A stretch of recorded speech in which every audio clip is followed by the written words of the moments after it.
আলহামদুলিল্লাহ ওয়াসসালাতু ওয়াসসালামু আলা রাসূলিল্লাহি ওয়া আলা আলিহি ওয়া আসহাবিহি আজমাইন আম্মা বাদ আউযু বিল্লাহি মিনাশ শাইতানির রাজীম বিসমিল্লাহির রহমানির রহিম হাল উনাব্বিউকুম আলা মান তানাজ্জালু শায়াতিন তানাজ্জালু আলা কুল্লি আফাকিন আসিম ওয়া ক্বালা an-নাবী সাল্লাল্লাহু আলাইহি ওয়াসাল্লাম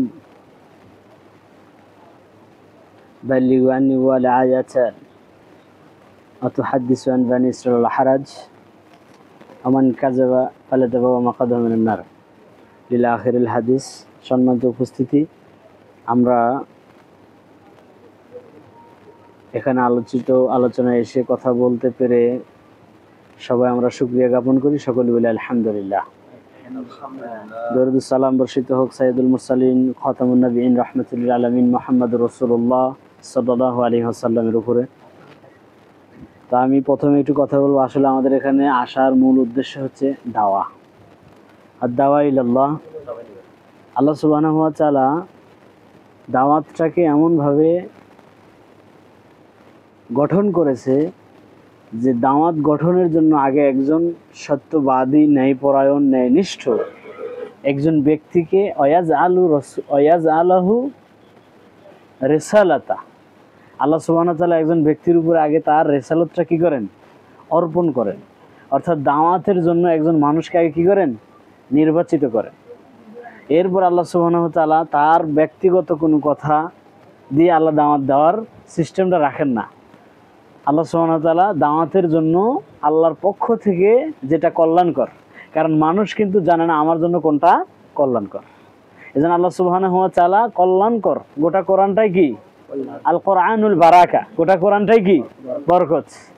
এজন্য আল্লাহ সুবহানাহু ওয়া তাআলা মুমিনদের জন্য কি বলছে? আল কোরআন রাহমাতুন, এটা হচ্ছে মুমিনদের জন্য কি? রহমত। আর শিফা, এটা হচ্ছে মুমিনদের জন্য কি? শিফা। অর্থাৎ আপনার গোটা জীবনটা যদি আপনি পরিচালনা করতে চান, এরকম কোনো গাইডলাইন বুক যদি আপনি ফলো করেন, সেটা পৃথিবীতে একমাত্র আল কোরআন ব্যতীত আপনি অন্য কোনো গ্রন্থ চয়ন করতে পারবেন না। অনুরূপভাবে আল্লাহ সুবহানাহু ওয়া তাআলা এই দাওয়াতটাকে এমন পর্যায়ে নিয়ে গেছেন, আমরা জানি ইউনুস আলাইহিস সালাতু ওয়াস সালাম তিনি ভেগে গেছিলেন। দাওয়াত দিতে দিতে দিতে দিতে তিনি অনিষ্ট হয়ে গেছেন। এক পর্যায়ে তার কথায় যখন মানুষ ঈমান আনলো না, তখন সে পালিয়ে গেল। ইউনুস আলাইহিস সালাতু ওয়াস সালামকে ভাগা গোলাম বলা হয়।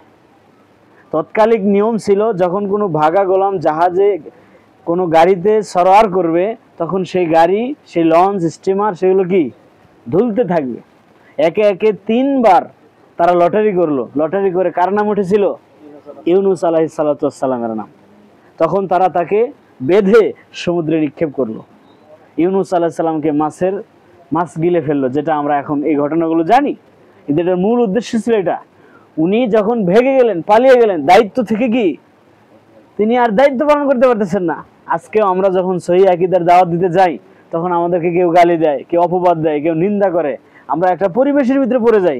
অনেকে এরকম তখন শয়তানের ওয়াসওয়াসায় সে রাগ করে কি কয়, আর এগুলা সহিহ হাদিস বলার দরকার কি? সহিহ হাদিস বলার দরকার কি? সবার সাথে মিলে চললেই তো ভালো। সহিহ হাদিস কইতে গেলে অপমান করে, লাঞ্ছনা দেয়। আমাকে আমার পরিবার, সমাজ থেকে বিচ্ছিন্ন করে দেওয়া হয়েছে। এই যে আপনারা কুরবানির গোশত খেলেন, আমাকে কোনো গোশত দেওয়া হয়নি কেন? সহিহ দাওয়াত। এই তাবলিগ জামাতের বিরুদ্ধে বলে, এই টুঙ্গির ইস্তেমার বিরুদ্ধে বলে, মোনাজাতের বিরুদ্ধে বলে, 40 3 দিনা মিলাদ ফয়তা খাওয়ার বিরুদ্ধে বলে। আর তো কেউ বলে না। এত বড় বড় আলেমেরা কি বুঝে না? এরকম কিছু উদ্ভট কথা বলে তারা এটাকে বলা হয় একঘরে করা। এটাই কিন্তু সাহাবায়ে কেরামকে করা হয়েছিল, এটাই মুহাম্মদ সাল্লাল্লাহু আলাইহি ওয়াসাল্লামকে করা হয়েছিল। সুতরাং আপনাকে দাওয়াত দিতে হবে। এবং আল্লাহ সুবহানাহু ওয়া তাআলা ইউনুস আলাইহিস সালামের এই কাহিনীটা বলার মূল উদ্দেশ্য হচ্ছে আমরা বিরক্ত হয়ে পালিয়ে যাওয়া বা দাওয়াত বন্ধ করে দেওয়া বা সহিহ হাদিসের স্লোগান বা আমল। আপনি জানেন, একটা মসজিদে জোরে আমিন বলা, এটা একটা দাওয়াত। আপনি একটা বেদাতি মসজিদে রফুল দান করবেন, এটা একটা দাওয়াত। এটা একটা কঠিন দাওয়াত, জটিল ও কঠিন দাওয়াত। এই জন্য আমি বলবো যে আমাদের দাওয়াতের কাজটা করতে হবে। এটা হচ্ছে মূল, দাওয়াতের কাজ করতে হবে। যুগে যুগে নবী রাসূলরা কোন কাজ করেছে? ওয়ালিকুল্লি উম্মাতিন, প্রত্যেকটা নবী, প্রত্যেকটা যুগে, প্রত্যেকটা উম্মতকে আল্লাহ সুবহানাহু ওয়া তাআলা একজন করে নবী পাঠিয়েছেন। ওয়ালাকাদ বাআসনা ফি কুল্লি উম্মাতির রাসূল আন ইয়াবুদুল্লাহ ওয়াস্তানিবুত তাগুত। শর্ত হচ্ছে আল্লাহর ইবাদত, আল্লাহর দাসত্ব, আল্লাহর গোলামি।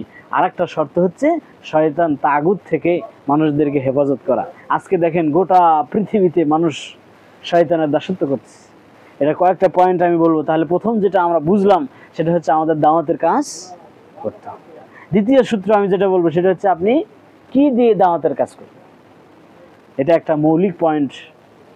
আজকে রাসূলুল্লাহ সাল্লাল্লাহু আলাইহি সাল্লাম কি বলতেছে, বাল্লিগু আন্নি ওয়ালা আয়া, এটা আমাদের সবার মুখস্থ, এটা সবাই জানি আমরা, কিন্তু এটা তাৎপর্য কি? রাসূলুল্লাহ সাল্লাল্লাহু আলাইহি ওয়াসাল্লাম যে কথাটা বললেন, বাল্লিগু আন্নি, আমার পক্ষ থেকে। আপনি যেটা দাওয়াত দিবেন সেটা কার পক্ষ থেকে হতে হবে? রাসূলুল্লাহ সাল্লাল্লাহু আলাইহি ওয়াসাল্লামের পক্ষ থেকে। তো জাল, জয়ীফ, মুনকার, বাতিল যে সমস্ত হাদিসগুলো রয়েছে এটি কি রাসূলের পক্ষ থেকে? আজকে আপনি যদি ফাজাইল আমল পড়েন, এটা গোটাটাই প্রায় 75% হচ্ছে মানুষের বানোয়াট জাল জয়ীফ কথা। তাহলে আমরা কখনো এই দাওয়াতের বই আমরা কি চয়ন করতে পারি? এবং যদি আপনি এটার বিরুদ্ধে না বলেন তাহলে কি আপনি সত্য বলতেছেন এটা প্রমাণ হয় না? কখনো নয়। আপনাকে অবশ্যই এটার বিপরীতে কোরআনের এবং সহিহ হাদিসের দাওয়াত প্রেজেন্ট করতে হবে। এটার জন্য আমাদের কর্মসূচিগুলো অবলম্বন করতে হবে। এটার জন্য আমাদের কি করতে হবে? প্রথম যে সূত্র সেটা হচ্ছে কি, আমাদের দাওয়াতের গাইডলাইন হবে কি? কোরআন। আল্লাহ কি বলছে? ইয়া আইয়ুহার রাসূল বাল্লিগ মা উনজিলা ইলাইকা মির রাব্বিক। দাওয়াত এটা একটা ইবাদত। রাসূলুল্লাহ সাল্লাল্লাহু আলাইহি ওয়াসাল্লাম কোনো ইবাদত নিজের মন গড়া করতে, ওমা ইয়ানতিকু আনিল হাওয়া ইন হুয়া ইল্লা ওয়াহয়ু ইউহা। মুহাম্মদ সাল্লাল্লাহু আলাইহি ওয়াসাল্লাম যা করে কার পক্ষ থেকে? একদিন রাসূলুল্লাহ সাল্লাল্লাহু আলাইহি ওয়াসাল্লাম, সুনান আবু দাউদের হাদিস, ওযুর পরে এক চুল্লি পানি দিলেন। কোথায়? থুতনির নিচে। সাহাবায়ে কেরাম এটাকে ইতস্ত মনে করেন, এক চুল্লি পানিতে কি হবে? রাসূলুল্লাহ সাল্লাল্লাহু আলাইহি ওয়াসাল্লাম যে ভাষাটা ইউজ করেছেন সেটা হচ্ছে হাকাযা আমারানি রব্বি আজ্জা ওয়া জাল্লা। তোমরা এটাকে ইতস্ত মনে করতেছো, অথচ এতটুকুন কাজ আমি মুহাম্মদ সাল্লাল্লাহু আলাইহি ওয়াসাল্লাম আমার ব্যক্তিগতভাবে করিনি, এটা আল্লাহর পক্ষ থেকে আমি করতেছি। তাহলে কোরআন এবং হাদিস থেকে যে স্পষ্ট বিষয় আসে সেটা হচ্ছে আমাকে দাওয়াত দিতে হবে, বাল্লিগু আন্নি। রাসূলের নামে যত জাল জয়ীফ হাদিস দিয়ে সহিহ হাদিসকে একেবারে বেড়াজালে আবদ্ধ করা হয়েছে, এখান থেকে আমাদের জাল জয়ীফকে মিশ্রণ করে যে পরিবেশ তৈরি করা হয়েছে, এখান থেকে আমাদের সহিহ হাদিসগুলো তুলে মানুষের সামনে কি করতে হবে? প্রেজেন্ট করতে হবে। তাহলে প্রথম হচ্ছে আমাকে দাওয়াতের কাজ করতে হবে। দ্বিতীয় হচ্ছে আমরা দাওয়াতের কাজ করব কি দিয়ে? কোরআন এবং হাদিস দিয়ে। দুই একটা হাদিস বললে বুঝতে পারবেন। রাসূলুল্লাহ সাল্লাল্লাহু আলাইহি ওয়াসাল্লাম কি বলছে? নাদারাল্লাহু আবদান সামিয়া মাকালাতিল ফাহাফিজাহা।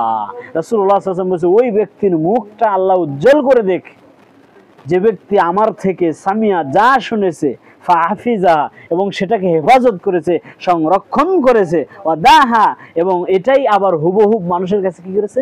পৌঁছে দিয়েছে। তাহলে রাসূলের থেকে সহিহ হাদিস কম বেশি করার কোনো সুযোগ আমাদের নাই। আর সেই ব্যক্তির মুখকে উজ্জ্বল করার কথা রাসূলুল্লাহ সাল্লাল্লাহু আলাইহি ওয়াসাল্লাম বলছেন। সেই ব্যক্তি কোন ব্যক্তি? যে ব্যক্তি রাসূল সাল্লাল্লাহু আলাইহি ওয়াসাল্লামের সাথে যা শুনেছে, অর্থাৎ জাল জয়ীব কিন্তু বলা যাবে না, একদম সহি যে বিশুদ্ধ পিওর যেটা, এটা আমাদের বলতে হবে। এটা হচ্ছে ফজিলত। এরপরে রাসূলুল্লাহ সাল্লাল্লাহু আলাইহি ওয়াসাল্লাম আরেকটা হাদিসে এরকম বলছেন, তারাকতুকুম আলাল বাইদাই লাইলুহা কানাহারিহা। আমি মুহাম্মদ সাল্লাল্লাহু আলাইহি ওয়াসাল্লাম এমন একটা দিন তোমাদের সামনে রেখে যাচ্ছি, সেটা হচ্ছে রাতের বেলায়ও উজ্জ্বল, দিনের বেলায়ও। বাইদা মানে হচ্ছে ডিমের জিল্লি। ডিমের ভিতরে যে জিল্লিটা থাকে এটা দেখছেন না, স্বচ্ছ না? কত স্বচ্ছ। ওর ভিতরে যদি একটা ময়লা পড়ে বোঝা যাবে না? এটাই রাসূল সাল্লাল্লাহু আলাইহি ওয়াসাল্লাম বলেছেন, তারাকতুকুম আলাল বাইদা, এটা হচ্ছে ডিমের জিল্লির মতো, লাইলুহা কানাহারুহা, এটা রাতের বেলায়ও উজ্জ্বল, দিনের বেলায়ও উজ্জ্বল। এরপরে রাসূলুল্লাহ সাল্লাল্লাহু আলাইহি সাল্লাম কি বলতেছেন? কানাহা রিহা লা ইয়াজিগু আনহা বাদা ইল্লা হালিকুন। এই দিন থেকে তো সেই ব্যক্তি সরে গেছে যে ব্যক্তি ধ্বংসপ্রাপ্ত। রাসূলুল্লাহ সাল্লাল্লাহু আলাইহি ওয়াসাল্লামের দিন থেকে কে সরে যায়? যে ধ্বংস, যে জাহান্নামী। এই জন্য আমাদেরকে রাসূলুল্লাহ সাল্লাল্লাহু আলাইহি ওয়াসাল্লাম, এটি বিদায় ভাষণের বক্তব্য। এরপর রাসূলুল্লাহ সাল্লাল্লাহু আলাইহি ওয়াসাল্লাম আরেকটা কথা বলতেছিলেন, সেটা হচ্ছে মিনকুম ফাসায়ারাহু ইখতিলাফান কাসীরান। আমরা এই অংশটুকু শুধু মনে রাখবো। রাসূল সাল্লাল্লাহু আলাইহি ওয়াসাল্লাম মৃত্যুর পরেই রাসূল সাল্লাল্লাহু আলাইহি ওয়াসাল্লাম কি বলছে? ফাসারায়াহু ইখতিলাফান কাসীরান, অসংখ্য তোমরা ইখতিলাফ দেখতে পারবে আমার দ্বীনের ভিতরে, ইবাদতের ভিতরে। এরপর রাসূলুল্লাহ সাল্লাল্লাহু আলাইহি ওয়াসাল্লাম ওই সময় আমাদের কাজ কি? রাসূলুল্লাহ সাল্লাল্লাহু আলাইহি ওয়াসাল্লাম আমাদেরকে বলছেন যে ফাআলাইকুম বিসুন্নতি ওয়া সুন্নতি খুলাফায়ে রাশিদিন আল মাহদিন। ওই সময় তোমাদের কাজ হচ্ছে আমি মুহাম্মদ সাল্লাল্লাহু আলাইহি ওয়াসাল্লামের সুন্নত এবং খোলাফায়ে রাশিদিনদের সুন্নতকে তোমরা কি করবে? আঁকড়ে ধরবে। ওয়া আদ্দু আলাইহা বিন নওয়াজিস। রাসূল সাল্লাল্লাহু আলাইহি ওয়াসাল্লাম কিভাবে আঁকড়ে ধরতে বলতেছে? আজকে অসংখ্য মানুষ এখানে রফুল দান করে, তারপরে দেখবেন যে তার নিজ গ্রামে গিয়ে রফুল দান করে না। এটার কারণ কি? সে সুন্নতটাকে সামনের দাঁত দিয়ে আঁকড়ে ধরেছে। কিন্তু রাসূলুল্লাহ সাল্লাল্লাহু আলাইহি ওয়াসাল্লাম যে শব্দটা নওয়াজিস মানে নারীর দাঁত, আমরা যখন গোশত বা কোনো জিনিস যখন মজা করে খাই কোন দাঁত দিয়ে চিবি? মারিফাত কেন এটা শক্ত করে ধরা যায়? তাহলে সুন্নতকে আমাকে কি করতে হবে? আমি রফুল দান ধরেছি, যে আমার মৃত্যু হয়ে যেতে পারে, কিন্তু আমি রফুল দান ছাড়বো। এখন বলবেন যে আপনি রফুল দান কেন বলতেছেন, জোরে আমিন কেমন বলতেছেন? এটার আমি ব্যাখ্যাপট আনবো। তবে আরেকটা পয়েন্ট আমি আপনাদেরকে বলি, সেটা হচ্ছে রাসূলুল্লাহ সাল্লাল্লাহু আলাইহি ওয়াসাল্লাম, আল্লাহ তাআলা বলছে কুল হাযিহি সাবিলি আদু ইলাল্লাহ। তাহলে প্রথম কি বললাম? আমাদের দাওয়াতের কাজ করতে হবে, এটা কি ফরজ। দ্বিতীয় হচ্ছে আমাদের দাওয়াত দিতে হবে কি দিয়ে? কোরআন এবং সহিহ হাদিস। এখন যদি এই মুহূর্তে আমি যদি বলি আব্দুর রাজ্জাক বিন ইউসুফের উপদেশ বই দিয়েই দাওয়াত দিতে হবে, এটাই হচ্ছে হেদায়েতের পথ, তাহলে আমার কথা যত মানুষ মানবে সবাই গোমরাহ।